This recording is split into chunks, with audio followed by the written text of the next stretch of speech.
Hello, this is Haley from Starlight Cafe, and today we're going to be reviewing Stranger Things Season 1. To give a non-spoiler summary of Stranger Things, a boy named Will Byers goes missing one night, and it's up to our protagonists, mainly a group of kids his age, a part of his friend group, to find him. In this show, you'll find elements such as secret government operations, mysterious monsters, teenagers doing dumb teenager things, crazy people, and mystery. If you don't want any spoilers, I'm going to give you the usual 3-second countdown. Feel free to leave this video and come back, or not.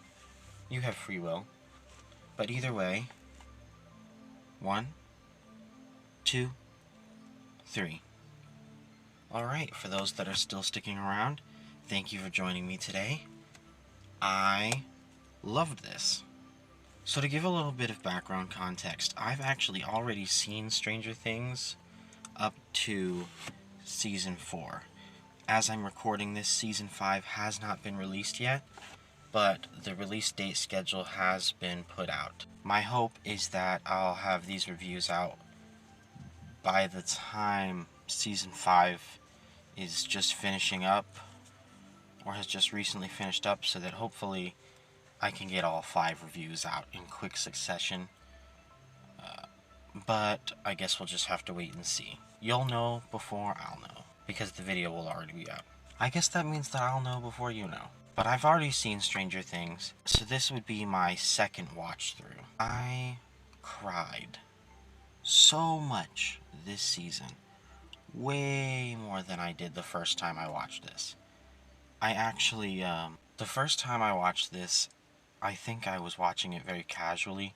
I actually picked this up because I'm a big fan of Dead by Daylight, and my main, quote-unquote, was Nancy from Stranger Things, even though I'd never seen the show. I just thought the premise seemed cool. To me, she gave this sort of investigative journalist vibe, which I guess you could say, but that's definitely not really the case yet this season. I'd seen clips floating around here and there, but what really locked me in was some friends put on the first episode when I had expressed interest in checking it out at some point, and from there I was hooked. And we binged the show, and it was a whole thing. But this time around, I don't know what changed in me, but maybe, I don't know, maybe I'm just super emotional, but I cried almost every single episode. Anytime Joyce was on screen, anything to do with her, it was like I just started sobbing and just boo-hoo crying. And, you know, I think it's just because it is so sad, like, to watch this happen. The crazy thing is, I know that Will Byers is okay. Well, depending on what you consider to be okay. But I know Will Byers is, they're gonna find him, and he's gonna be fine right up until, as I'm recording this, he's still alive for Season 5. But just something about watching this woman, this mother, fall apart, knowing she knows her son is there, but nobody believes her, and she has nobody to talk to who's really listening. She's so alone, and this poor child just wants his mom, wants to go home. He doesn't know where he is. And then you've got Jonathan, who just, from his perspective, his mom is going crazy. He like, in my head, I was like, he must feel so alone. Because that's how I would feel. In all of their shoes, I would feel so alone. And it just made me burst into tears. But on a more positive note, watching the kid characters, that would be Mike, Lucas, and Dustin, watching those kids just be so lighthearted and fun was a nice balance with the just absolute tragedy that is Joyce Byers, well, the Byers family life. I also have a bias towards Steve, because Steve is one of my favorite characters, if not my favorite. I guess I don't know who my favorite character is, but Steve is definitely up there, and there's probably some Dead by Daylight bias in there too, but I definitely have a bias towards Steve because I grew to like him so much in the future. But just for what he is in season 1, I will say I thought he was kind of a douche the first time I watched it. Having watched it again and filtering out the biases I do have to try and come up with a more objective opinion, Steve really wasn't that bad. He was, for the most part, pretty considerate at the party. It wasn't a huge party, it's just a couple of people. And after he gets his. Well, even when he, like destroying Jonathan's camera, it's a bit much, but also, in his mind, this guy is a perverted creep. So it's kind of reasonable to get upset because this guy just took pictures of your girlfriend while the two of you were just about to do adult things. And then, on top of that, he doesn't know any of this otherworldly stuff that's going on with the Upside Down and the Demogorgon. He doesn't know any of that. So when he comes up and sees Nancy with the same guy, Jonathan Byers, in her bedroom, it's very...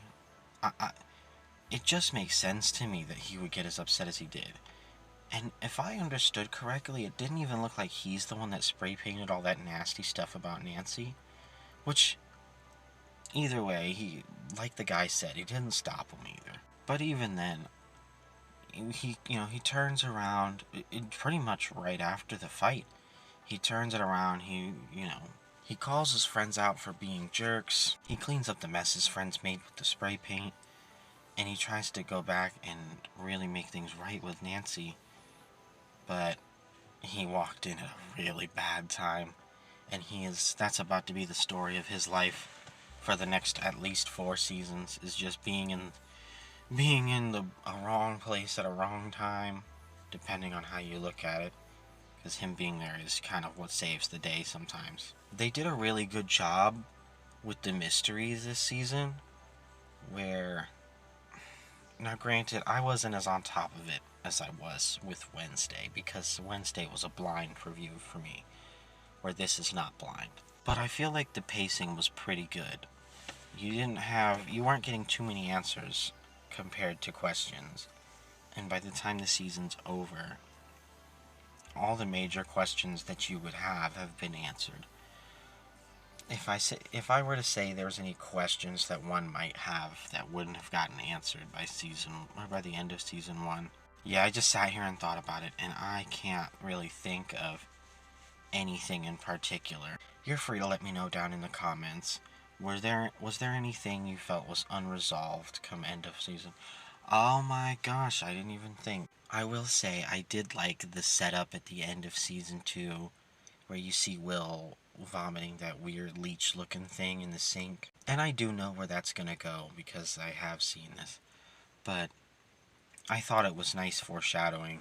I do feel like this season, Will was kind of a bit of a plot device. Maybe it could have been more egregious, but that doesn't make it not the case. For the most part, he was kind of like a walking MacGuffin, where everyone's either looking for Will or the entire story takes place around Will, in the sense that the characters looking for Will create chain reactions for other characters who may not be looking for Will. What I mean is, like, so the kids find 11, right? And they find 11 because they're looking for Will, but 11's being chased down by Brenner and the team at Hawkins' lab. And in the process of looking for Will, the kids get found and roped in to the Brenner and Hawkins stuff because they picked up 11 because they were looking for Will. And so now Brenner is looking for Will, not because they're looking for Will, but because they're looking for 11. Maybe that's a bit of a stretch, So I guess now is the part where I just start spending the rest of the entire video talking about the characters. We'll start with Mike Wheeler, since I think he's meant to be the main protagonist, at least of this season.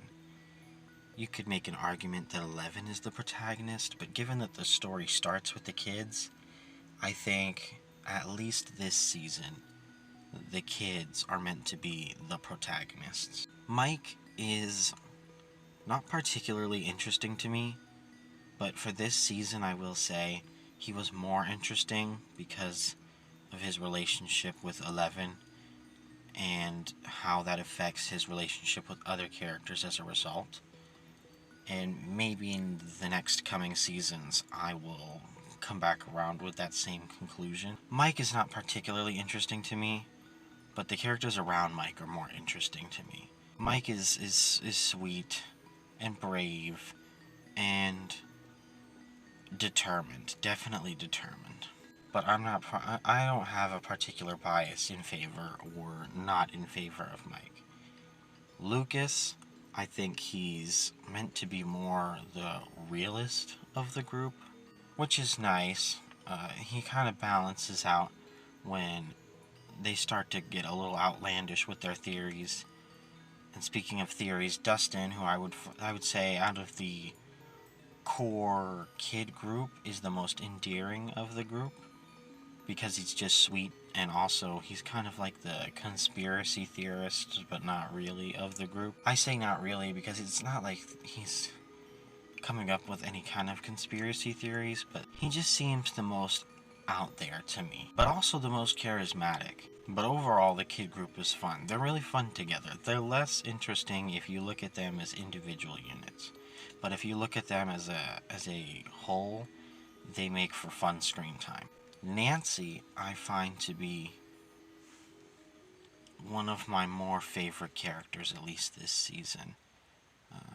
That said, coming around the second time and not and more capable of controlling my Dead by Daylight bias, I will say Nancy kinda was... I was disappointed with the whole house party situation because she kind of just abandoned her friend at a stranger's house. Now granted, Barb could have left at any time. Nancy even told her she could leave. But I just felt bad for Barb because she's just trying to do right by her friend and watch out for her because this is out of character for her, at least so we're told. I don't think it's out of character for the Nancy that we've gotten to know in this show, and it was sad. Also, it's unfortunate that Barb had to die in this season, but also I can't be too... I'm not particularly attached. So if we're gonna kill off some characters, I feel like Barb is an acceptable loss as a character. I did think the science teacher was a really fun character to have. Not that he's a particularly important character, but for a background character, or I guess you could say like a side character, he gives a lot of good information. He's clearly like a fun guy who cares about these kids, cares about the nerds, you could say. I like the way Steve came around. Jonathan was kind of interesting to me because I still think the picture thing was kind of crazy. But I also, when I look at the situation as a whole, if I were to come across the same information in the real world, minus the otherworldly stuff. Your little brother is missing, and at one point they thought him dead. Your mom is literally losing her mind. She's hearing voices. She thinks her son's coming out of the wall. Your little brother. Your dad sucks. I mean... And also he's kind of a loner, kind of an outcast. I just kind of can't blame the guy for going a little crazy himself. Now, do I think a lot of characters take it too far?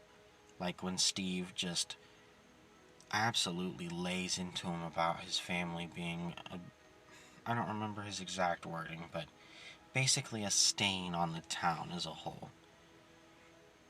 Steve rightly earned that punch to the face. I don't know if the monster counts as a character, the Demogorgon if you will, but I will say it's a really cool monster. A little gross, a little ugly, but that's kind of the point, isn't it? And I like the flare out kind of flower shaped mouth, or as I like to think of it, the Lasco box fan mouth. Because if you've ever seen those big square Lasco box fans you can get from Walmart, the blades look pretty much the same as Demogorgon's mouth face thing when it's open. I think this season in particular, the Demogorgon was at its most intimidating because it's the most malicious, maybe not even malicious, but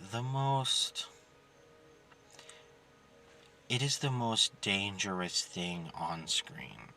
Or not on screen. It is the most dangerous presence in the story at any given time. You could argue the Hawkins team is the most dangerous presence in the story, and that's fair because they have more intelligence and less carnal desire to eat.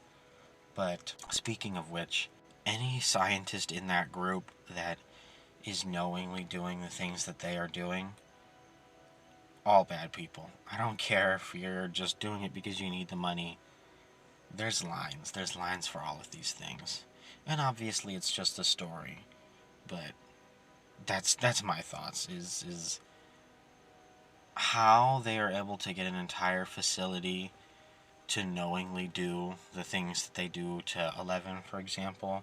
I have to, for suspension of disbelief, I have to suspend the thought in my head that I have to believe that there's some kind of lie in place, or some kind of just lack of information, like most of the workers just don't know about what's going on, because otherwise I just don't see them getting a group this large to run the operations here. I do think the energy company is a good cover up though, given that the upside down stuff does affect the electricity. So it's like, oh yeah, the energy company is looking into it. Joyce Byers was probably, oh, and Hopper.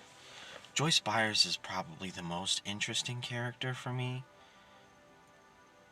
because, and I know I've touched on it a couple times already, but just watching her just fall apart like that, like it got me so emotional. Every time she was on screen, I was boo-hoo crying, like, oh my gosh, this poor, poor woman. Hopper was definitely more interesting to me this time around than he was my first watch through, because it's just fun to watch him do his investigative work. I don't understand why he wasn't getting the other cops involved, or at least keeping them in the loop why he's doing the things he does instead of keeping it so secret. But I guess I could understand from the perspective of, if he's just trying to protect them, he doesn't want them to get too involved and get caught up in this, and then their families be in danger. Because Hopper doesn't have any family to be in danger of, or any family in danger to speak of, or any family to be in danger. But maybe the other guys do. I don't know. Or maybe he just thinks that they're incompetent, because I'm gonna be honest, the guy with the glasses, is he wearing glasses? Oh. Because I'm gonna be honest, it feels like you've got one of the two is kind of more competent and reasonable, and the other one's just kind of like a doofus with a kind heart, maybe. Not even a kind heart. Because of that stuff he said about to the little boy, or to the little boy, to the bully, when they got their arm broke by 11. 11, who I think you could argue is supposed to be like the main protagonist of the series and maybe the co-protagonist of this season, or the protagonist, but I digress. 11 was a lot more interesting to me this time around because it's interesting to see how she kind of just lacks social skills because she's clearly never experienced the outside world, or maybe on a very minimal basis. And her relationship with Dr. Brenner, how she thinks that Dr. Brenner is her papa, and it seems like he's able to kind of manipulate her into doing these things that she doesn't want to do. I like how you see 11 kind of have these formulative experiences, like when she gets dolled up for uh, them to sneak her into the school and appear more normal, I guess you could say, or regular, blended in. I don't know, to kind of blend her in. That was the way she looks at herself and she's like pretty. Or like the scene where she goes into the grocery store and just takes a bunch of waffles and walks out.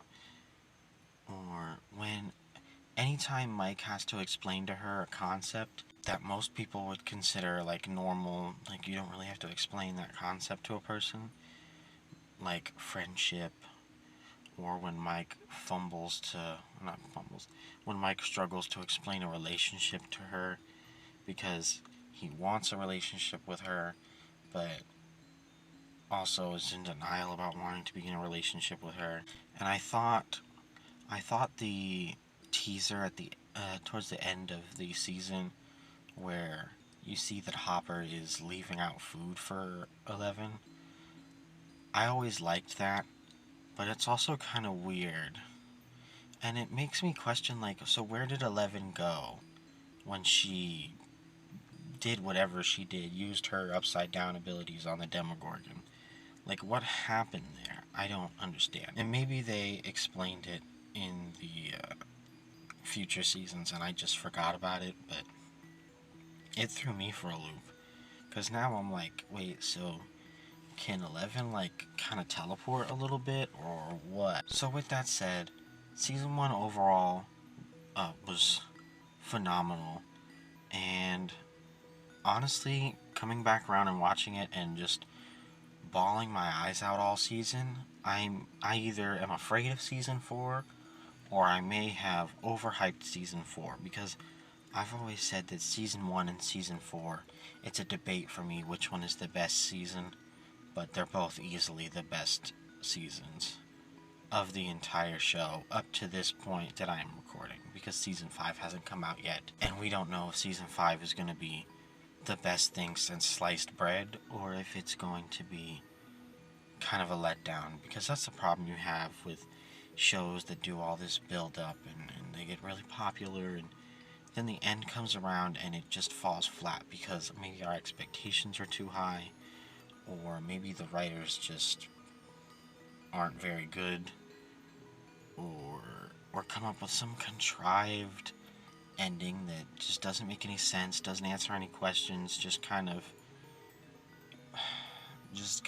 ends abruptly. And there's a series in particular that I'm thinking of when I say that, but we'll get around to it because maybe I can do a review on it. But we'll just have to wait and see. In the meantime, season 1, phenomenal. Excited to start season 2 and bring that, or get that review out to you guys, because I don't really remember the order of events after season 1. Like, that's the thing, is season 1 did really great, and I still had pretty good memory of like what was coming. But season 2 and 3, I'm like, I remember big moments, big points, but I don't remember what took place in season 2 and what took place in season 3 and who was relevant in what seasons. Like, I kind of know, like, obviously Max becomes relevant from the moment she enters the series, she's just continued to be relevant either because she becomes a part of the group, or because of the stuff with her brother, or because of, you know, season 4. Like, Max is just like relevant for most of the series. So, and I seen that the very first episode of season 2 is called Mad Max, so I know Max is going to be the focal point, or if not the focal point, she's definitely going to be introduced. So, with that said, thank you for joining me today. I can't wait to see you for the next one. Have a great day, and bye bye.